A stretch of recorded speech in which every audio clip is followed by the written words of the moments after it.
Hello बच्चों, this is Vijendra Singh and you are watching your channel V Shiksha makes study easy. आज हम पढ़ने जा रहे हैं क्लास 10 का chapter number 2 acid bases and salt. और बच्चों आज हम देखेंगे कि हाउ स्ट्रॉन्ग आर एसिड और बेस सॉल्यूशन। अब बच्चों आपका एसिड सॉल्यूशन या बेस सॉल्यूशन वो कितना स्ट्रॉन्ग होगा वो इस बात के ऊपर डिपेंड करता है कि आपका जो एसिड है, अगर आपका एसिड सॉल्यूशन है, अगर उस सॉल्यूशन के अंदर H आयन की कंसंट्रेशन ज़्यादा है तो स्ट्रॉन्ग एसिडिक होगा, या फिर अगर उसमें OH आयन नेगेटिव आयन की कंसंट्रेशन ज़्यादा है तो आपका कैसा होगा, वो आपका स्ट्रॉन्ग बेस होगा।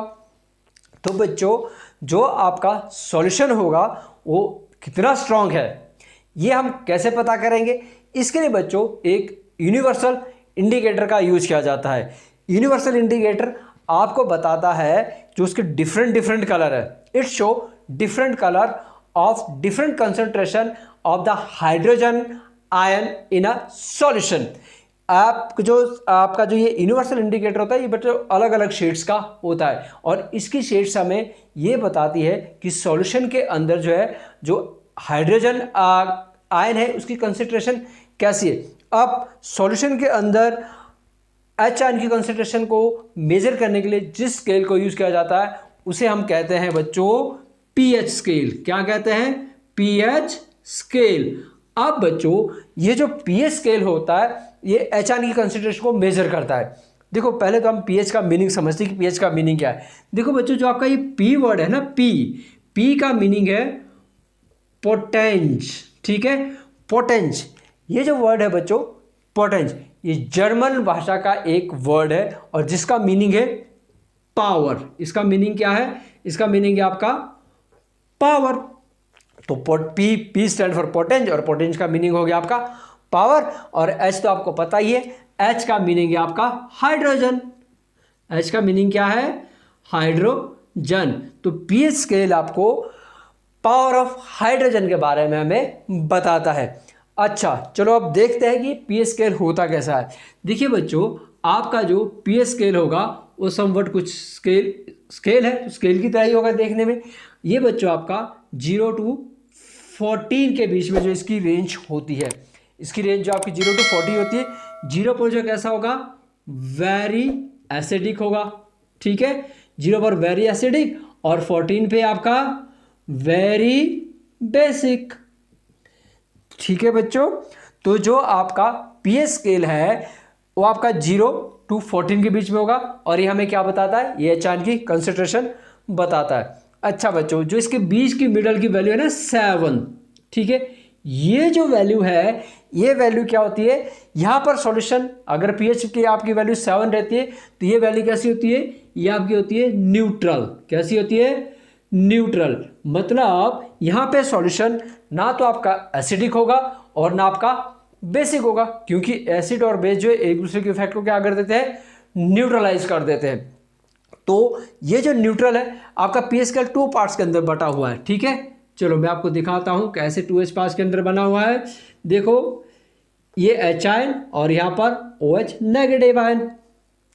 देखिए बच्चों अगर आप न्यूट्रल से 0 की तरफ चलते हो, कहाँ चलते हो, न्यूट्रल से 0 की तरफ, मतलब कि 7 से अगर आप 0 की तरफ आओगे तो H आयन की कंसंट्रेशन इंक्रीज होती जाएगी, ठीक है। क्या होती जाएगी? H आयन की कंसंट्रेशन क्या होगी बच्चों, इंक्रीज होगी, ठीक है। और अगर आप 7 से 14 की तरफ चलते हैं, न्यूट्रल से आप 14 की तरफ चलते हैं तो जो H आयन है, H आयन की कंसंट्रेशन क्या होगी, डिक्रीज होगी। मीन कि OH आयन की कंसंट्रेशन इंक्रीज होगी। तो आप यहां पे लिख सकते हो H आयन की कंसंट्रेशन क्या होगी, यहां पर डिक्रीज होगी, क्योंकि पीएच स्केल है ना। तो हम देखेंगे H आयन की, इसको H आयन के अंदर ही देखते हैं, H आयन की कंसंट्रेशन डिक्रीज होगी, इसका मतलब है कि OH आयन की कंसंट्रेशन आपकी इंक्रीज होगी। तो अगर आपका सॉल्यूशन 7 और 0 के बीच की रेंज का है तो कैसा होगा, वो एसिडिक नेचर का होगा। कैसा होगा बच्चों, वो आपका एसिडिक नेचर का होगा, ठीक है। उसी तरह से बच्चों अगर आपका सॉल्यूशन जो है उसकी रेंज 7 to 14 के बीच में रहती है तो कैसे नेचर का होगा, वो आपका बेसिक नेचर का होगा। कैसा होगा बच्चों? वो आपका बेसिक नेचर का होगा। देखिए बच्चों, जो आपका 0 पर HCl जो एक स्ट्रॉन्ग एसिड है, उसी तरह बच्चों NaOH सोडियम हाइड्रोक्साइड आपका जो है एक आपका स्ट्रॉन्ग बेस है। तो बच्चों ये आपका था पीएच स्केल, जो हमें बताता है कि आपका सॉल्यूशन कैसा होगा, आपका सॉल्यूशन एसिडिक है या आपका सॉल्यूशन बेसिक है या फिर वो न्यूट्रल है। चलो बच्चों, अब हम देखते हैं कि जो पीएच स्केल है ना, पीएच स्केल, क्या ये हमारी जो एवरीडे की लाइफ है उसको में इसका कुछ काम है या नहीं है। तो चलो शुरू करते हैं। देखिए, सबसे पहले हम स्टार्ट करते हैं अपनी बॉडी से। कहाँ से स्टार्ट करते हैं?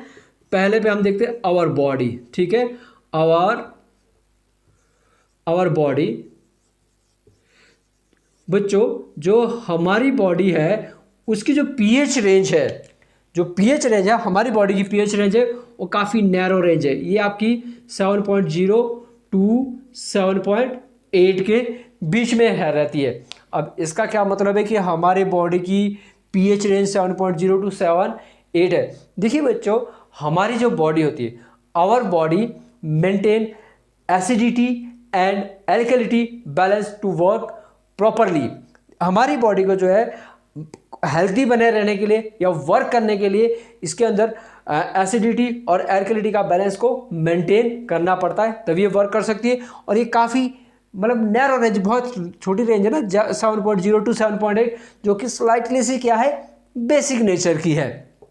अब आप अगला से देखते हैं, जरा हमारी बॉडी का ही पार्ट देखते हैं। ये तो थी हमारी पूरे बॉडी की जो पीएच रेंज थी, जो हमारे वर्क करने के लिए। अब आपको पता है कि हमारा जो डाइजेस्टिव सिस्टम होता है, क्या होता है?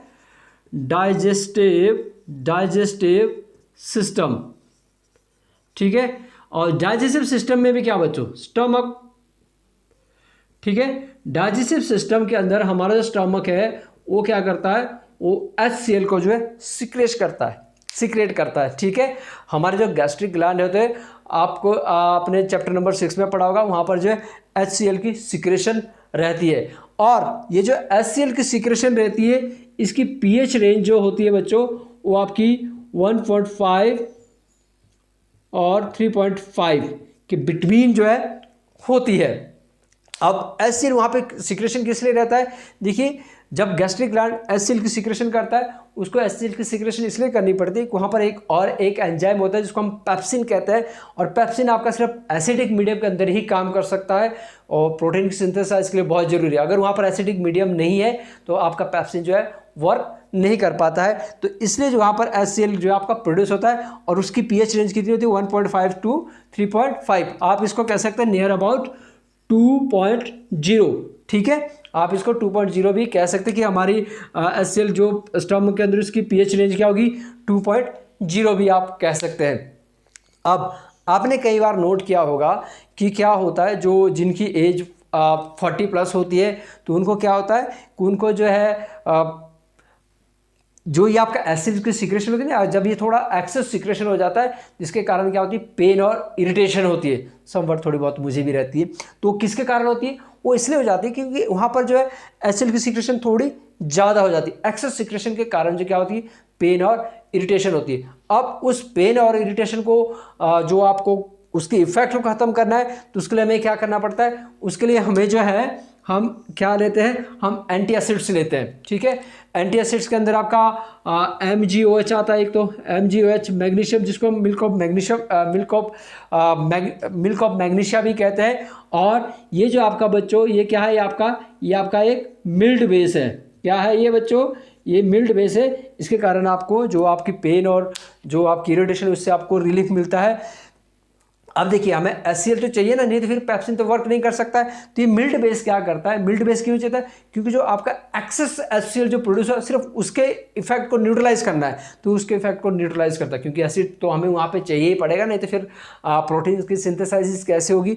तो इस तरह जो है आप एंटी एसिड्स के द्वारा उस पेन और इरिटेशन से मतलब रिलीफ ले सकते हो। अच्छा बच्चों, आगे चलते हैं। 3rd नंबर पे हमारे बॉडी के अंदर आपने टूथ डिके। ठीक है, टूथ डिके। तो टूथ डिके के अंदर क्या होता है कि जो बच्चों टूथ डिके होता है, इसमें क्या होता है? जब हमारे माउथ की जो पीएच रेंज है वो कितनी हो जाए, पीएच रेंज किससे हो जाए, लेस देन 5.6।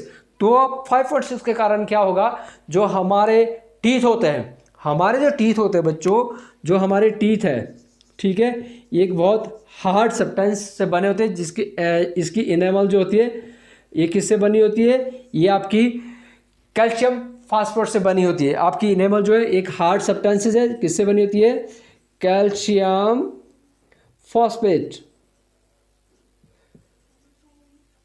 कैल्शियम फॉस्फेट से बनी होती है, जो कि एक हार्ड सब्सटेंसेस है और ये वाटर के अंदर डिसॉल्व नहीं करता है। लेकिन बच्चों ये एसिड के द्वारा कॉरोड हो जाता है। अब माउथ के अंदर एसिड के द्वारा कॉरोड कैसे हो जाता है, तो बच्चों जब हम मील लेते हैं, आफ्टर ए मील हमारे टीथ के आसपास जो थोड़ा बहुत जो फूड पार्टिकल रह जाते हैं।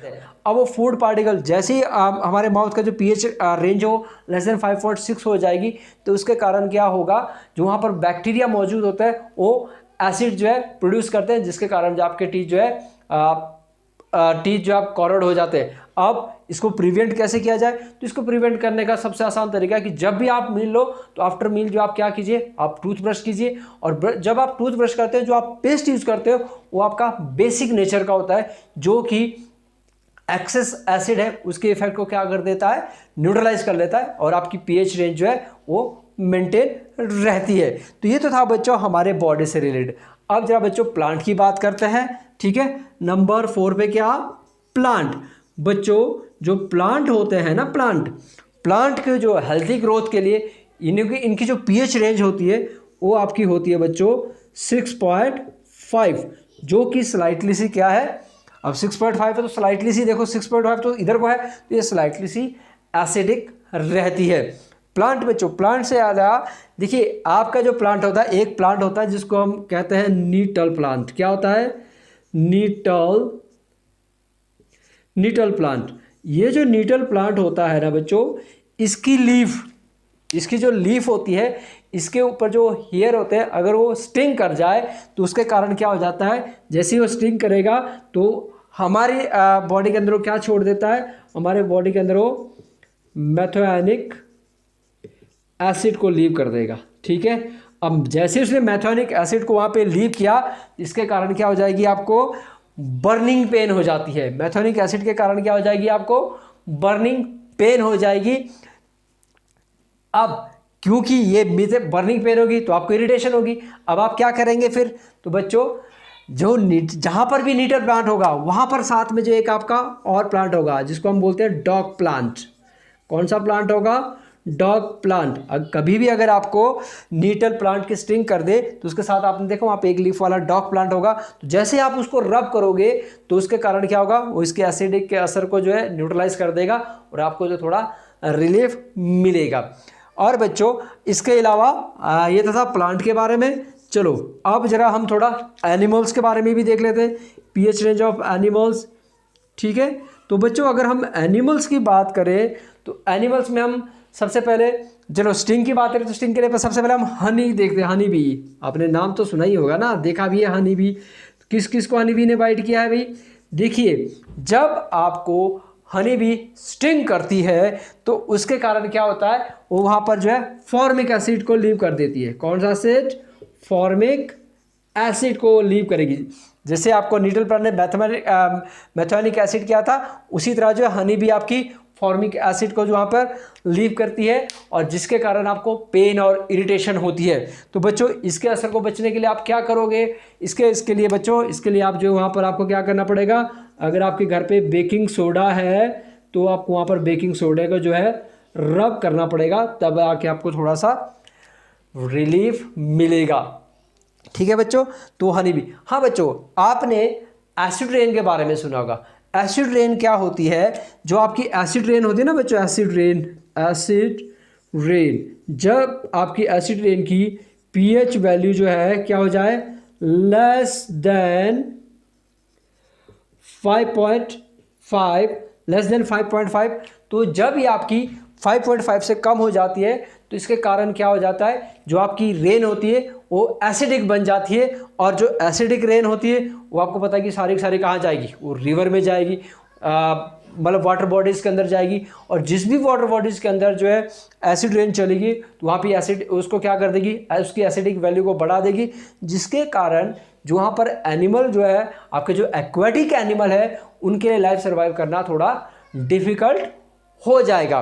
तो देखा बच्चों आपने एसिड और बेस जो है हमारी एवरीडे लाइफ को जो है कितना इफेक्ट करते हैं।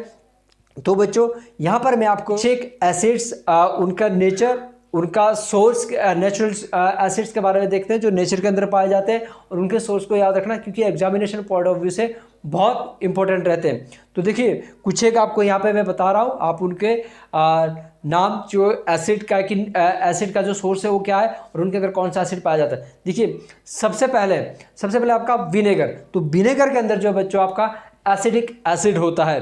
फिर ऑरेंज के अंदर जो आपका साइट्रिक एसिड होता है। आपका जो टैमरिंड है, टैमरिंड के अंदर आपका टेट्राटिक एसिड्स होता है। और आपका जो है टोमेटो के अंदर जो आपका ऑक्सैलिक एसिड होता है। लेमन के अंदर आपका साइट्रिक एसिड होता है। और सॉर मिल्क, या आप कह सकते हो कर्ड के अंदर जो आपका लैक्टिक एसिड होता है। और जो बच्चों आपने देखा था ना आंट वाइट हो या फिर नीटल स्टिंग हो, तो उनके अंदर जो एसिड होता है वो मैथोनिक एसिड्स होता है। तो बच्चों ये कुछ एक एसिड्स है जो आपको लर्न करने होंगे, आप इनके लर्न कीजिए, ये आपको एग्जामिनेशन पॉइंट ऑफ व्यू से भी हेल्पफुल रहेंगे। तो होप कि आपको वीडियो पसंद आया हो, आपके यूज़फुल हो। अगर आपको वीडियो अच्छा लगे तो कमेंट करना ना भूलिए, और हाँ शेयर भी कीजिए एंड सब्सक्राइब। Thank you.